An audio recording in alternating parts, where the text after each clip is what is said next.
Somebody screwed up. Somebody intentionally just did screwed this? up.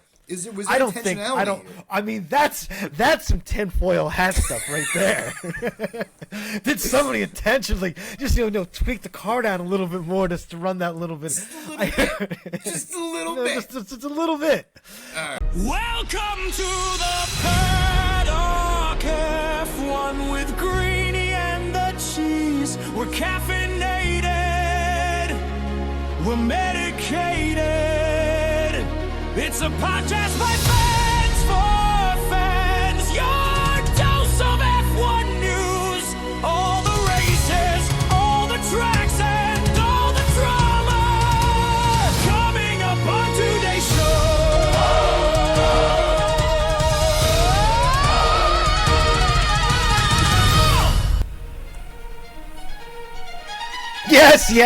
Yes. Love that damn new intro.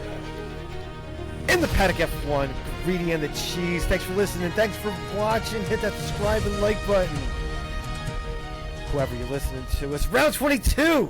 Sees the traveling circus of Formula One reach the entertainment capital of the world, Sin City.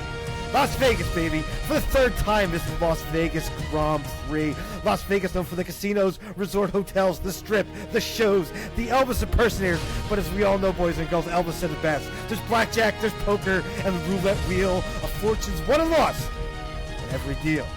All you need is a strong heart and nerves of steel. Because, Viva Las Vegas, baby. This ain't no travel show. This is an F1 show, and we are racing the Las Vegas street circuit.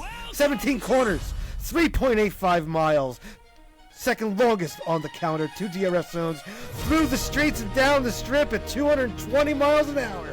You give it the full beans for 79% your lap, and oh man, did we get one hell of a wild freaking weekend. Rain during quali through like an ice rink, it looked like these guys were driving through, and let me tell you, if you didn't think F1 drivers had skills, if you didn't watch quali, go back and check that shit out. That's why these guys are the best drivers of the world, because that was ridiculous. Ridiculous. Lando had pole. He went to cut off Max there at the start, but then he overcooked it in the turn one. Max took the lead, and off he went. And away he went for the rest of the race as Max got his 69th win of his career. But the real excitement came hours after the race, when both McLaren's, Norris, and Piastri's cars were disqualified, moving George Russell up to second and Kimi Antonelli to round out the podium in third. Tons to unpack after this one. We are caffeinated. We are medicated. Greenie, good day, sir. Quite the introduction there, and good day to you as well. And thank you all for joining us after a late night, early morning, depending on where you were watching. Definitely an unusual time for the race, not a race time we see very often outside of maybe, China. But here we are. Thank you all for joining us, and if you haven't already, check us out on YouTube, in the Paddock F1 podcast on YouTube. Check us out there if you haven't already. And thank you all for joining us. And if you are watching, hit that subscribe button, hit that like button. It helps out way beyond more than you can imagine, and Absolutely. leaving a comment there as well. Let us know who your driver is the day is down below, because we were all over the place today. McLaren fans have to be absolutely crushed right now. This was, yes, Ferrari had the same situation just a few months back, but this is beyond, way more devastating than anything Ferrari went through with their double DQ after earlier in the season. So I forget what race that was, but tick. Anyway, Was that China? I don't think it was after China. But anyway, irregardless, cheese. What does this mean? Max Verstappen winning. You have a situation where if Max wins the next race, or Oscar Piastri wins the next race, and Lando Norris DNFs or does not finish in the points, we will have the third top of the table just just this season or just down the stretch, just in this fall, exactly what we wanted. How are we feeling? How are you feeling if you're a McLaren fan? How are you feeling if you're a Red Bull or Max Verstappen fan? And how are you feeling if you're just a Formula One fan right now? Because this was a wild post-race drama going on here. And how important does this role play? How important does this DQ play as far as mechanically, and what advantage did McLaren have with this? A lot to unpack, as you said, and a lot of questions that I just threw at you. Wow, those are like, I can't even remember all the questions right now. I'm so medicated, but what does it mean for the season? We'll start with that one because I can remember that one. This is massive. I mean, if Max wins the title, you could go back to this point for sure because this is so late in the season. 24 points. There's 58 points I think there's to play for over the next two races in Qatar and Abu Dhabi and the sprint race in Qatar. So I think there's 58 points maximum you could get if you win everything. 24 points is not a lot of points, especially now with anybody could DQ at this point now. With this, I'm sure McLaren is not going to make that mistake again for sure. Doesn't have to be your mistake. Doesn't have to be your mistake. If someone runs into Lando, absolutely. Oh no, for sure. Get absolutely. Run into, yeah, and have his tire punctured, or an engine malfunction. Engine could go. Lots of things can happen in auto racing, as we all know. So that is huge to only be 24-point lead at this point. That's massive. Max winning was also massive for that as well. It makes it way more entertaining for all of us Formula One fans. If you're a Red Bull or McLaren fan now, you're definitely sitting on the edge of your seat. Max definitely smells blood in the water right now. Max is going to go for it into that first corner as well today. What advantage does it give? If you run your car lower, you get more downforce. That's the whole thing. That's why you run the car as low as you possibly can without wearing through the plank, so you can get the most downforce out of your car.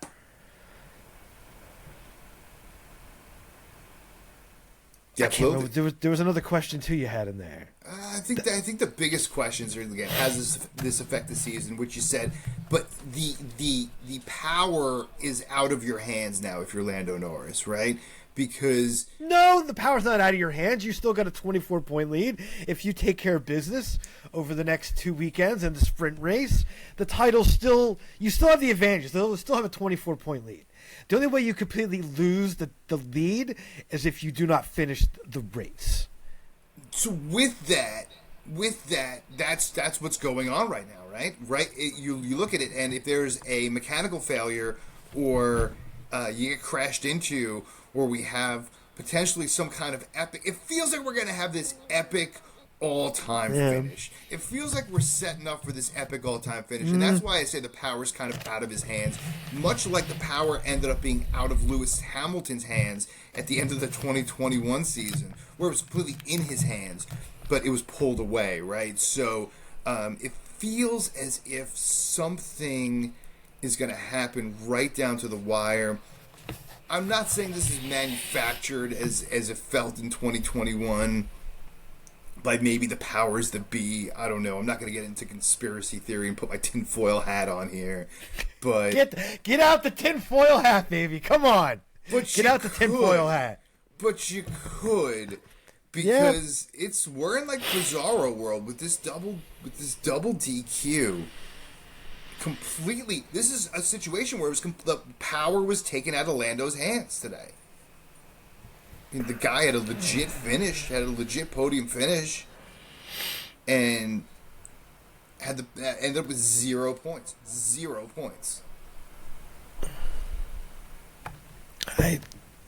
Rules are broken. I mean, the team actually came out and made a statement. They apologized to both drivers and their fans. So take that as you will. Yes, they should. That's a screw up. It's a massive screw up. It was a massive screw up months ago early in the season when Ferrari did it. You can't get a double DNF, not for something like that. I mean, you know this. You know this going through practice. It's not like the plank is on from practice all the way through. The plank is changed before you go to quali. Because of parc ferme, you can't change anything after that point. Once your car goes, out for quali and finishes a lap, then your car is locked in for parc ferme rules. But the plank is changed before that, so you know through practice where you are at that point. Is it possible? Is it possible that McLaren somebody screwed up? Somebody intentionally screwed up. Was that I don't think. I don't. I mean, that's some tinfoil hat stuff right there. Did somebody intentionally just tweak the car down a little bit more just to run that little bit? Just a little bit. Just a little bit. All right. I think that's a little on the tinfoil hat side of things that somebody didn't screw this guy. We're not going to win this. I'm taking a couple beans from Red Bull or something like that under the table. I mean, I don't think any of that's really going on, but that's ridiculous to think. I don't even. That is tinfoil hat stuff right there. Things will come out. Things will come out. This just happened a few hours ago here, so I'm sure somebody screwed up. They tried to run the car as low as they could and ran it too low. Somebody made an error. Maybe it was supposed to be a millimeter higher, and they put it the millimeter lower. Maybe they didn't think they were going to get the wear they were going to get. Maybe somebody miscalculated a little bit of weight with fuel or something. Somebody, forgot to carry the one. Well, all I know is when you throw on a race in the desert and it's pouring rain out, something's going to happen that weekend. Something's going to happen because it don't rain in Vegas, okay? But it did this weekend. What a wild one. Listen, we're going to get to It was flooding the other day. It was flooding on, what was it, like Tuesday or Wednesday? Absolutely wild. It was totally out of control. Absolutely wild. I mean, this does happen at this time of year in Vegas. This is when they get their rain, but still, it is not something like you don't think of. Not like that, though. Not like that. No, that was some wild stuff, dude. No, that was like Florida rain. You don't get rain like that in the desert. Well, you did this weekend. But we will get back to all of that stuff and our winners and our losers and our slaps coming up in a bit. But we're going to shift gears because I'm going to put my helmet on. My tinfoil hat is coming off. My helmet's coming on. I'm going to strap it in because I'm going to take a lap around the track. 3 sectors, 3 questions. It is Quizmaster's Cockpit. Jeez, you got some Vegas-style questioning for me, I guess. I don't know. I went a little different direction a little bit for a couple of them. So we'll see how you do. All right. But they're all valid questions dealing with Grand Prix and Grand Prix weekends in Las Vegas. All right. So here you go. The first one is pretty simple. Mm-hmm. When did Las Vegas come back onto the F1 calendar? It was a 3rd year, so I guess it was 2023. That is correct, sir. That was a new Las Vegas. That was a super, super cupcake question. Get a little harder on this one. Not the this is a little different direction question. All right. This happened during practice in 2023, the first year. Okay. Vegas came back. And also occurred this weekend during practice as well, that brought out the red flag during the practice session. What happened?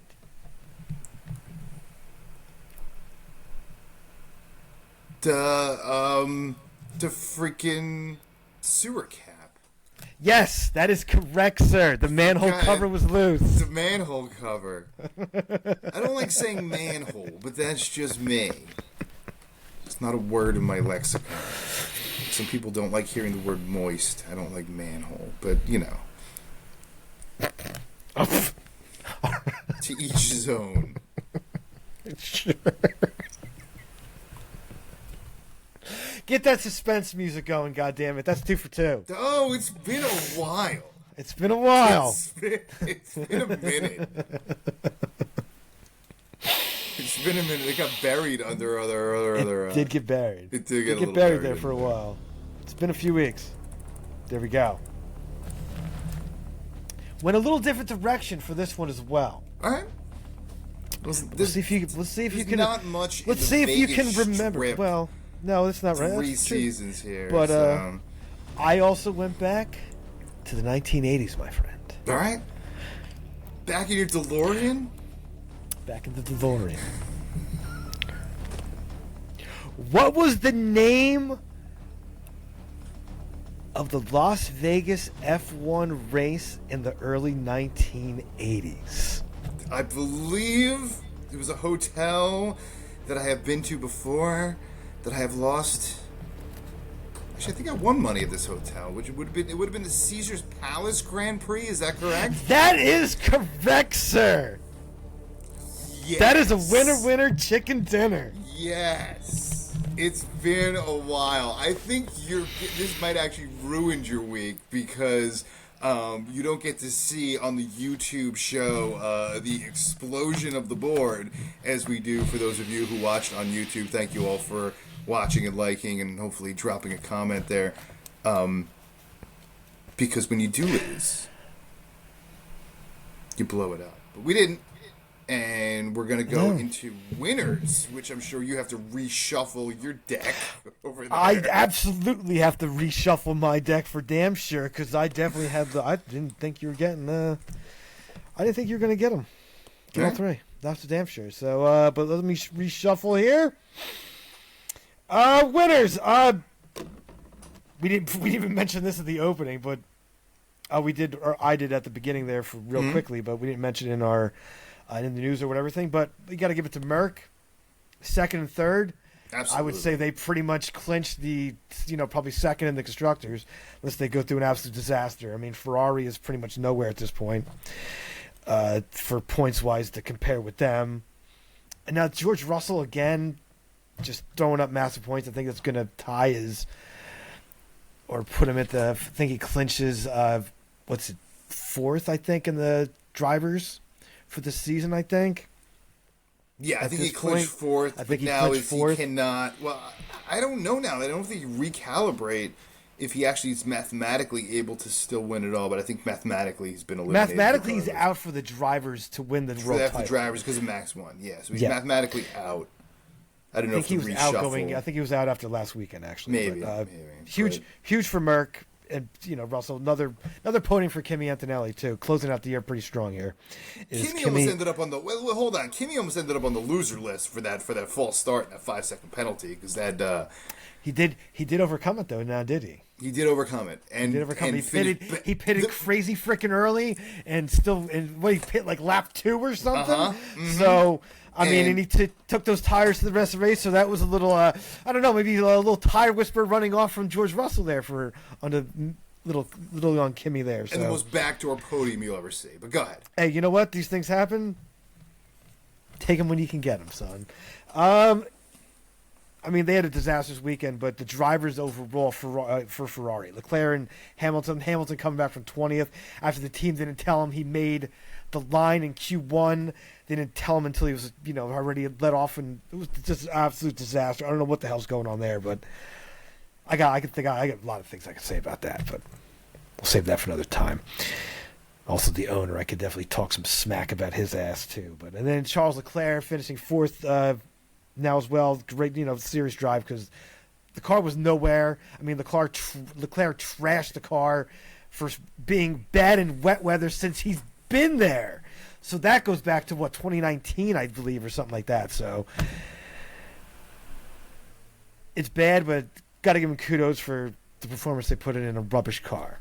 Yeah, so. Charles Leclerc, you got to give it up for Charles Leclerc. He's probably, outside of Max Verstappen, I really think over the last 4 months has been the best driver in Formula One. Listen, we talked a lot of smack about Carlos Sainz this season, and I know he started third. Probably should have finished 7th. Got a lucky 5th, but I did finish 5th, and regardless of finishing the points, it feels like it's been a while since we've seen Carlos Sainz finishing in the points. I know, his teammate has been a really long time since really Williams has put up many points at all, but big comeback, a double-digit point day for Carlos Sainz, finishing 5th after the recalibration there. I mean, I'm not going to go with Haas for the winners because they totally backdoored. They should have finished 11th and 12th. So I know they finished 9th and 10th. I'll take their 3 points. Take a victory lap. Go ahead. Go ahead. Jog maybe for the 3 points for the 9th and 10th backdoor. But listen, I was loving Nico Hulkenberg all week. He started outside of the top 10, finished 7th. After the recalibration there, even regardless of 9th would have been a great finish for Nico. So you got to mention Nico Hulkenberg, just still one of the best drivers, getting the most out of that Sauber car. Every single race, he's just getting the most out of that vehicle all season long. You got to give it up for Nico. There'll be plenty more time to praise the Haas drivers another time, but got to give it up for Nico. And those are my winners, which takes us into losers' cheese, and there's plenty of those as well. What do you got? Oh, goodness. Yuki Tsunoda, I mean, how many times is he going to start from the pit lane this season? I mean, seriously. I don't know how many that's been. That's 2 in back-to-back races, if I'm not mistaken. So that is freaking awful. I mean, goddamn, dude. Why don't you start the pit lane the rest of the year? I mean, Jesus God Almighty. That is freaking awful. This is an absolute disaster. Red Bull could definitely probably be, absolutely trying to get second place in constructors if it wasn't for Yuki's horrid performances through the entire season. So definitely give him another loser. I mean, they said that they messed up his tire pressures, but come on. It sounded like to me they were just trying to cover because he's just been an absolute disaster. Bortoletto, absolutely reckless. Ruined people's races. That was he's got a grid. He even got handed a grid penalty for the next race too. That'll carry over because he went out so early. So that was a really bad job. That was a very bad job. That was at this point of the year, you're not a rookie anymore, so you shouldn't be making those kind of a rookie mistake like that. That was a really bad job. So definitely throw him in the losers category, especially when your teammate, finishes in the points. So yeah, it was a really bad job.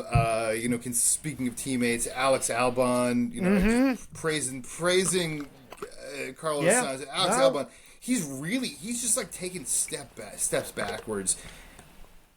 End of the year has been like bad. Constantly now, and this is a guy who just a few seasons ago with Red Bull like really looked like he had something.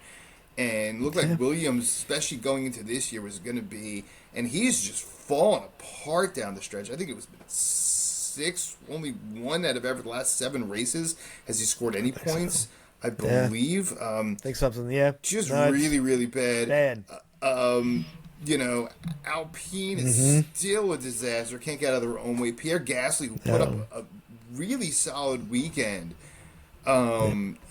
Relative to where he's been over the last few months here, and then, has the misfortune, finished 15th originally, then 13th with the recalibration of the McLaren's. But yeah, that was some misfortune, but driving the weekend he drove, and then ended up finishing 13th. In the end, just what a disappointment for Alpine. You thought they were finally going to put a point on the board, and just constant disappointment for this team. Which brings us, sir, to the epic part of the week. And this is like an extra one. This is like Vegas sand and, maybe like a handful of crack rock or something. I need to slap my goddamn for that. Somebody's gonna get slapped. This is probably the most epic slap of the year.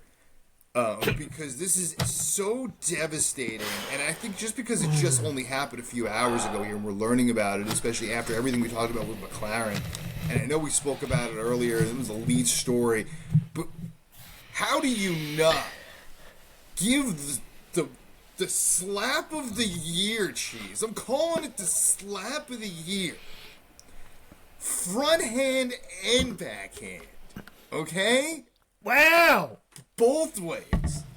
To whomever, and we will get names, to whomever screwed up for McLaren to cost him the double DQ.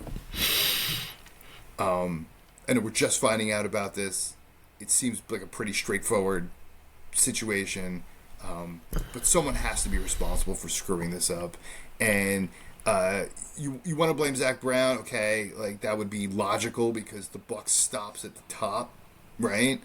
So you want to slap him, but a lot of people behind the scenes deserve to be slapped in McLaren, and a lot of apologies need to be given to both Lando Norris and Oscar Piastri because Max's chances for winning the Drivers' Championship with his experience and knowing what to do in these final two races, if I can take the three of them, Max, Lando, and Oscar Piastri, and we can say right now who's going to get the most amount of sleep between now and when the final flag drops at the end of the season, it's hands down going to be Max Verstappen. Yeah. Okay? Been there, done that. And got he's a whole bunch of experienced this t-shirts before. So, rest and sleep and taking care of yourself is going to be a huge matter. We don't see that. We don't see what goes on behind the scenes in the minutia, but they do. And Max can handle this, in my opinion. And you're nodding your head as well, because I think in your opinion as well, many of those opinions, and if you have an opinion of who's going to get the most sleep out of those three drivers, drop it down in the comments below, those who are watching on YouTube, because I think Max is going to get the most rest, and that's going to play the biggest part. And if he doubles down in Qatar and wins both the sprint and the Grand Prix and puts up fastest lap again as he did today, that's a lot of points coming his way regardless of when Lando finishes or Oscar finishes. If he can triple up, right? Take it as many points as possible. I don't think you get a point for fastest lap anymore. There's no point for fastest lap anymore? No, they got rid of that for this year. Oh, they got rid of it this year? That's a shame.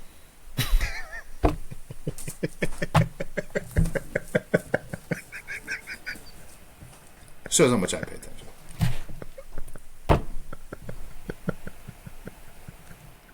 But every point does count. The hell did they take that away for? I don't know. Should bring back the double points for the last race. I like that. I think they only did that for like 1 year. That was out of control. 1 or 2 years. People didn't like that. I like that. This season, it would have been absolutely phenomenal. This season would have been wild. Phenomenal. Okay? If they doubled points for the last race this year in Abu Dhabi, that would be absolutely hands down phenomenal. But we don't have it, and that is our slap, sir. And McLaren, front hand and the backhand. It's embarrassing. It's embarrassing. That's for damn sure. It's just. You can't do that. You cannot do that this late in the season. Bottom line, you can't do that. Not this late. Oh, yes! The best damn sound of the week. So take that fantasy ride to the fantasy island of Greentopia. Where the beer flows like wine, the wine flows like beer, and that cannabis, boys and girls, that's right, grows as far as the eyes can see. Look at it out there. Green and luscious. Take a little whiff.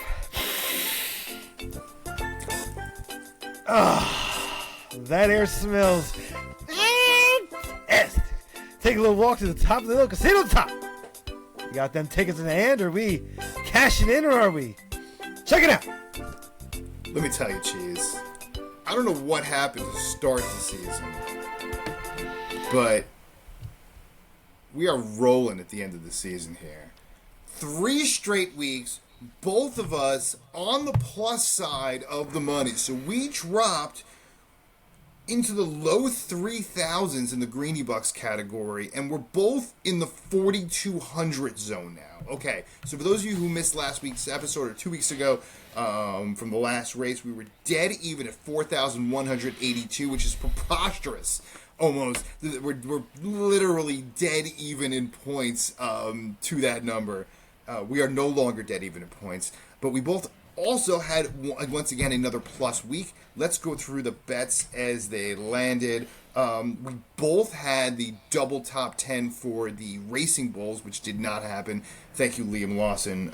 He did not get a mention this week, but he will now for screwing that up for us. We both had, you had the box, which actually killed you because you had the 1, 2, 3 box of Max, Lando, and George Russell. I had the 1, 2, 3 straight of Lando, Max, George. So I would have got it wrong anyway. You hit the box, and then you didn't hit the box. So you're out of the box, and you lost that. I would have cashed in right after the race. I would have ran. I would have been able to cash in and run, baby. They might have confound you if you cashed that one in. I took Max Verstappen with the fastest lap, and I think we both took Nico Hulkenberg with top 10 at plus 165 on that one. So that was a good bet for both of us. And so with that, you were plus 40. I also took Max. I took Max for the win as well. Took Max for the win. I apologize. Yes, took Max for the win plus 110. So not as much as I thought Max for the win should have been. But you did hit that plus line, and he does win. So you went plus 40 on 200 Greenie Bucks with the bets. So that's a nice 20% pop on that. Anyone would take a 20% pop on a day for that one. I also bet 200, but I won 92 Greenie Bucks back. So I took like almost a 45% pop on the day. So that really helped me out. Puts you at 4,222 Greenie Bucks. Puts me at 4,274 Greenie Bucks. So it's like 52 Greenie Bucks difference. It is all to play for. Just as close. I don't know if we're going to throw maybe a sprint race bonus bet in here. We may or may not. I don't know. We'll talk about it because it is damn close. I did not think especially with our separation at one time during the season, that we would be this close. But exciting both in the F1 world and in our world as well, in the Greenie Bug world. And so keep tuning in for that as we change it up a little bit and head to the most informative part of the week. And that, sir, is... In the news! In the news. We got some news to talk about. Got some stuff to talk to you about. Not a ton. And if you missed it last week, we went through thoroughly and got some great feedback on that. And thank you, everyone, for watching on the YouTube and listening to the show about, John Elkann, Ferrari, and that whole disaster. If you didn't check that out now. We got some more news. So what do you got to hit me up with? Well, how about this one, sir? Goes back to the Brazilian Grand Prix. Suspicions arose that teams were using an illegal technique by heating the titanium blocks underneath the car. This is used to expand near the plank. The plank. McLaren was just nicked for. This was used to basically protect the plank. The FIA found out about it. Checked all cars. Basically, every team in the paddock was basically using some type of technique for this. So the FIA put the nips in the bud on it. Told all teams they had to remove it or they were going to be disqualified back in Brazil. So... how about that? This goes back to the race before, so... yeah, and that makes everything more interesting. And again, I think we're going to have to... we're off next week, right? No, it's a triple header coming up to finish the year. Oh, we got the triple header. I thought we had next week off before the last two. No, so we're going to triple header. So we're going to find a lot more information out. If we do hit a big amount of... if we hit a spicy meatball on Wednesday or Thursday, speaking of Thanksgiving here, as we both have a little time, we might be able to throw a show out prior to next Sunday if something interesting comes down the pike, because this could get really, really interesting. This heating the plank, the millimeter low, top team getting disqualified. I mean, this is a lot of information. So, very interesting. What else you got, Cheese? Apparently, Aston Martin is apparently going to sack Andy Cowell. As we know, he's the team principal there at Aston Martin. So he's apparently going to be sacked or fired. And apparently Christian Horner might be on the short list. Thoughts on that, sir? Yeah, you know, we've had a lot of movement towards Red Bull, former Red Bulls moving to Aston Martin. You know, the Stroll family has plenty of money to give them, and money talks, and you know, they have a lot to think about driver-wise. You know, as much as I love Fernando Alonso, is he beyond the sunset of his career? Is Lance Stroll, pound for pound, the worst driver in Formula One? There's definitely an argument to be made about that. If all cars were even, if everyone drove a Lego car around the track that was all made the same, who would come in dead last? So, you know, with all of that,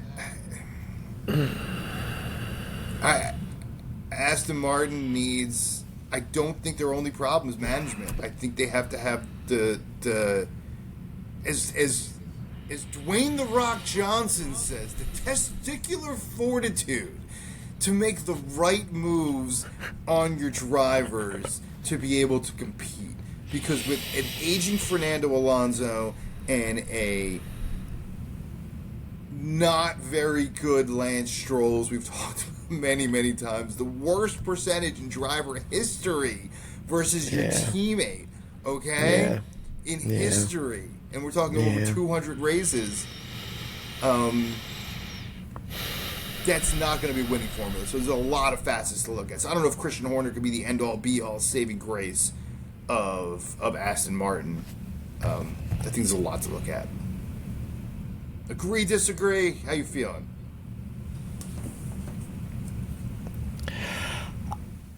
I mean, it's interesting to think that, you know, Horner could end up there, especially, you know, when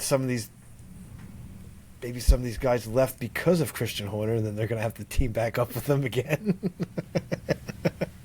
That's pretty funny to think of. I mean, he's probably the best guy out there, team principal-wise, or team principal candidate, you might want to say. So, and like you said, the Stroll's got the cash. So, but as you said, also, I agree with you that the driver lineup might not be there. I mean, Fernando still, you know, puts up point performances and does things that probably some guys on the grid still can't do.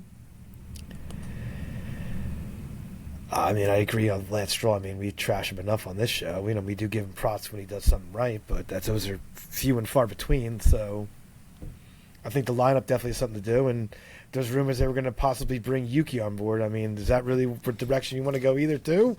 That's probably not getting better. And that's not getting better. Speaking of Aston Martin and former Red Bull, you know, Adrian Newey, as we were, you know, had alluded to before. I don't know if you saw this, that a documentary is in production with Matt Damon and Ben Affleck about Adrian Newey. So that should be coming out, I believe, on Apple TV. So check for that early next year, I believe. So a little segue into the end of the news there, but a little unannounced news we should drop get there. cash for that plug.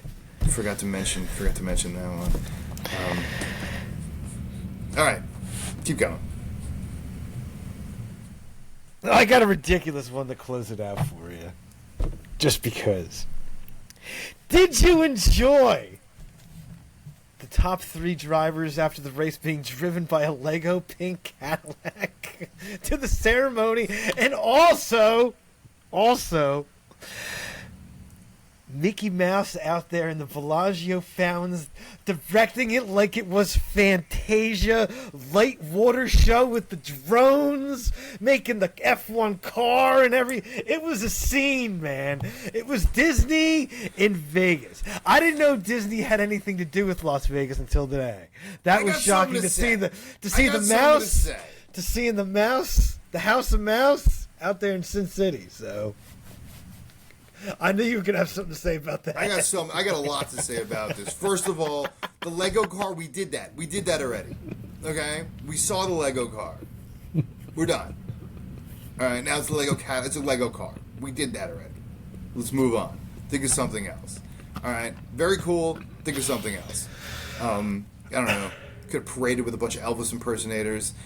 That's great too. Vegas is known for a lot more. I mean, how many people know who Elvis Presley is now anyway, of the younger generation, or care who Elvis Presley is anymore? Sorry.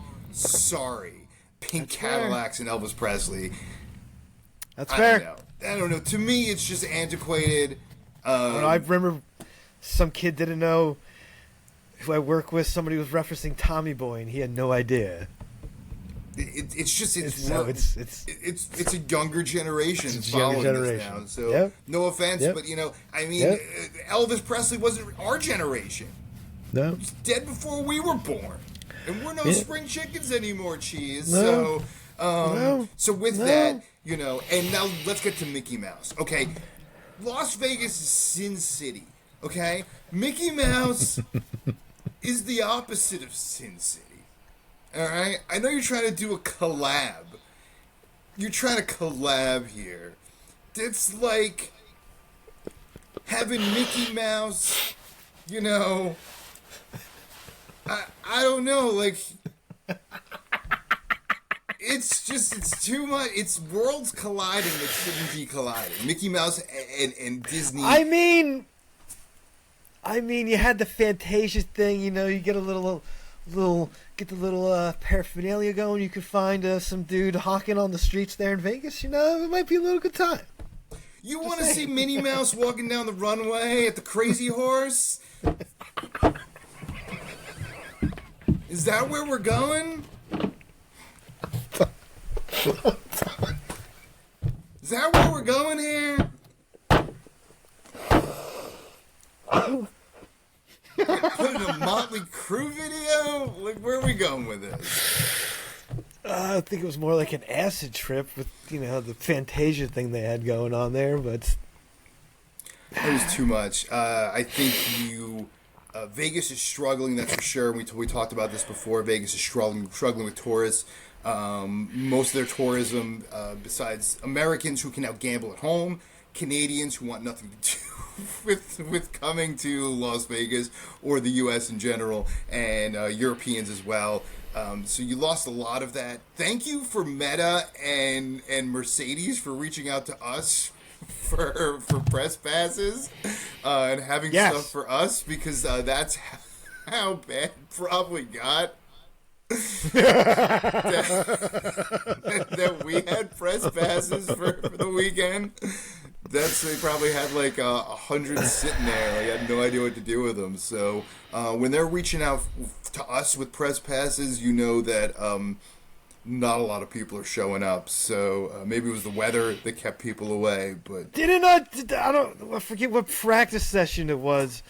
Might have been, I forget, it was FP1 or FP2, and the Sky Sports feed that Ted Kravitz was like, look at the empty stands or something like that. Wasn't good. It wasn't good last year. I know 2 years ago there was a lot of complaints. Well, they charged the inaugural season thousands of dollars for tickets, and then nobody's paying that. I mean, you can go to Monaco for way cheaper than that. No, you can get a yacht, back it up, Monaco, for cheaper than what it's going to cost you for nosebleeds, with the whole package, with the hotel, with food, with the drinks, Yeah. So and whatever floats your boat in Sin City, whether it's weird, giant drinks or oddball fantasies about Disney characters, whatever floats your boat there. Whatever.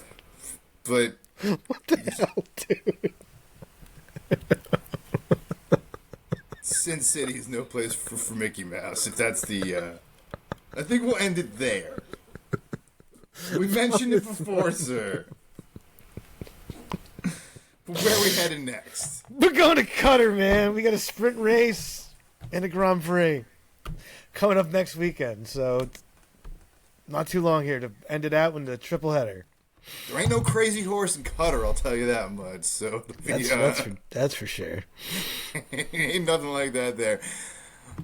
And what a dichotomy, though, by the way, going from Las Vegas and 4 days later going to Qatar. So enjoy that Formula One as we closing out the season. It's going to be a hell of a 7 days coming up here. And say what you got to say, brother. I will see you guys in a short period of time here. Maybe we'll have a little something extra. See? Until then, as always, stay medicated, my friends. Peace. Coming live from the US of A. Podcast Groove. The boys bring you the F1 news. Everything you need, so you know just what to do. And it's all alright, 'cause they do it right. In the paddock with Greenie and the cheese. In the paddock with Greenie and the cheese. In the paddock with Greenie and the cheese. Ferrari's gonna drive you crazy. Mad Max, he's so amazing. Yeah, McLaren, Merc, and more. In the paddock with Greenie and the cheese. And they know their way around the track. When you need the facts, you can trust them. They won't steer you wrong. Always right on time. They know their way around a microphone. And it's all right, 'cause they do it right. In the paddock with Greenie and the cheese.